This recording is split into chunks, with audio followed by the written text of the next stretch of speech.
Hello everyone, welcome back to my channel learn with Anmol. तो next lecture हमारा बताया था कि फॉर ईच लूप पर होने वाला है। तो हमने लास्ट लेक्चर में क्या क्या पढ़ा था? हमने एरे समझा था, उसका डिक्लेरेशन समझा था, इनिशियलाइजेशन समझा था, और हम बोथ मतलब दोनों को हम डिक्लेयर और इनिशियलाइज कैसे कर सकते हैं वो भी समझे थे। तो आओ हम थोड़ा डिस्कस करते हैं अपने एरे पे। हम लोगों ने क्लास बना रखी है। हम लोगों ने एक एरे इनिशियलाइज और डिक्लेयर एक साथ करेंगे। जैसे हमने 10, 20, 30, 40, 50। तो हम लोगों ने क्या देखा कि हम एक एरे इनिशियलाइज एंड हम डिक्लेयर दोनों एक साथ कर दिए। अब हम क्या समझेंगे, अगर हमें इसे डिस्प्ले कराना है तो हम कैसे इसे डिस्प्ले करा सकते हैं। तो ये भी देखे थे कि हम जब हम SOUT हमने क्या बोला था कि जैसे हमने एक एरे अब पहले इनिशियलाइज किया है और डिक्लेयर किया है, अगर हमें इसे प्रिंट कराना है तो हम एक एक एरे को अपना प्रिंट कराएंगे। जैसे एरे 0 अब क्या है, अभी हमें प्रिंट करके दे देगा।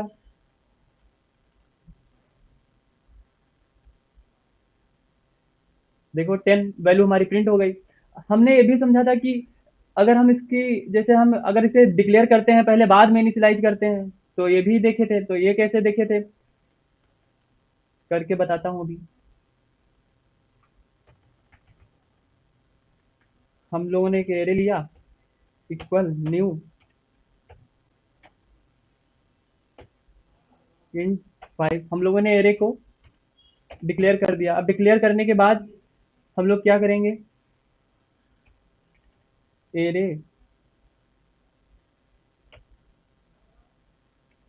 0 से ही हम कराते हैं, इक्वल 10। हमने एक वैल्यू दे दी। ऐसे हम क्या करेंगे, array dot array sorry square bracket equal 20। तो हमें अब बार बार ऐसे लिखना पड़ रहा है, अगर हमें ऐसे प्रिंट कराना है तो बार बार हमें वैसे जाना पड़ता है। तो हम लोग क्या करते हैं, अगर जैसे हमें हम आपसे पूछें इसकी लेंथ क्या है इस एरे की, तो अभी जो बैक हम चलते हैं थोड़ा, जो एरे हमारा था, तो हमारा ये एरे था। तो हम अगर पूछे हम आपसे इसकी लेंथ क्या होगी, तो आप बताओगे इसकी लेंथ 5 है। अगर हमें इसे जानकारी लेना है, हमें जैसे हमें एक मेथड पता है या कुछ भी पता है, तब अगर हमें डिस्प्ले कराना है तब फिर मेथड में क्या बताएगा, कैसे क्या करना है। तो इसके लिए जावा में मेथड आता है एरे डॉट लेंथ से, जिससे हम इसकी लेंथ पता कर सकते हैं। देखो 5 लेंथ हमारी आ गई। तो अब हमें डिस्प्ले कराने की बात कर रहे हैं, तो जिसे हमें डिस्प्ले कराना है तो हमें लूप चलाना पड़ता है। ये भी बताया था कि लूप हमारे पास 3 तरीके हैं डिस्प्ले कराने के। तो हम एक लूप चलाएं, इंट आई इक्वल 0।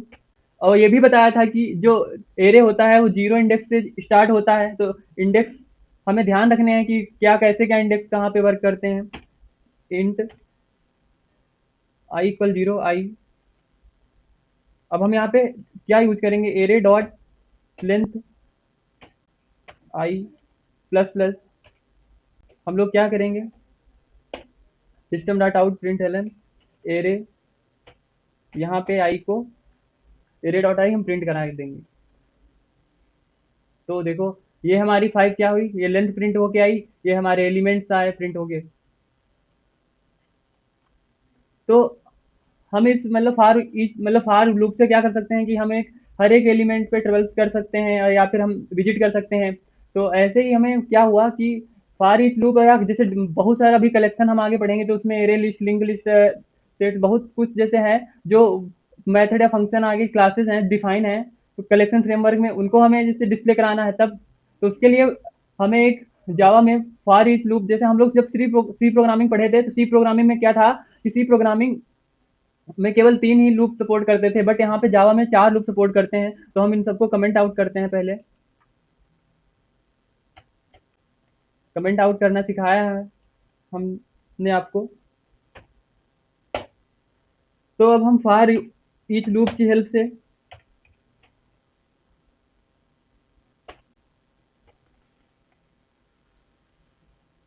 हम फॉर ईच लूप की हेल्प से हम आपको ये प्रिंट करा के दिखाएंगे। प्रिंट एलिमेंट करेंगे हम, इंट एलिमेंट ले लिए, कॉलम, अब हमें क्या करना होता है, यहाँ पे एरे का नाम देना होता है, system dot out println element print करा देंगे। तो हम लोग करके देखते हैं फिर। देखो तो क्या,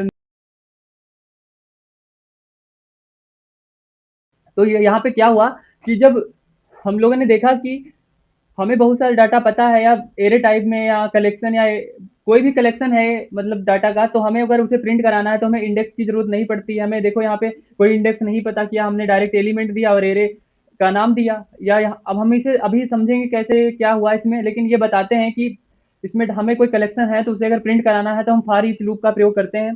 तो फॉर ईच लूप की कुछ कंडीशन भी रहती हैं, जैसे कि ये कहाँ पे कैसे क्या वर्क करता है, तो हम थोड़ा समझते हैं इसे।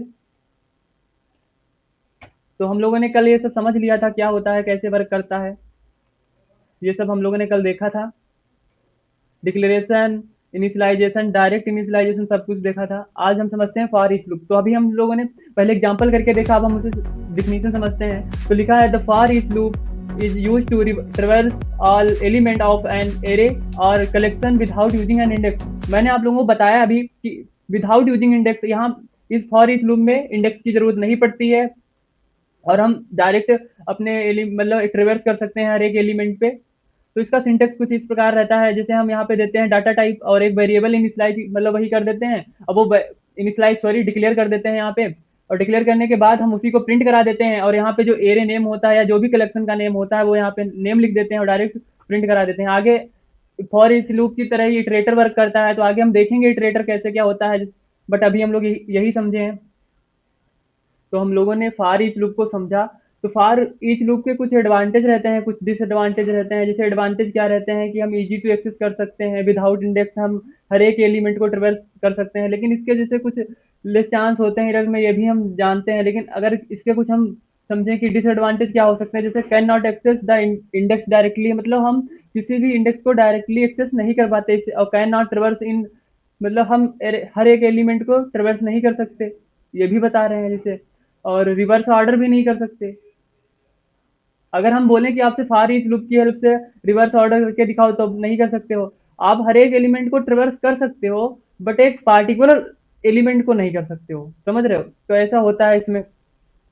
Best reading element array element, ये तो इसका एडवांटेज है जैसे हम करते रहते हैं, लेकिन इसका डिसएडवांटेज ये है कि not suitable when modifying array element, मतलब हम एलिमेंट को मॉडिफाई या मतलब कुछ भी हम चेंज उसमें नहीं कर सकते अपनी तरफ से। तो यही था फॉर ईच लूप के बारे में।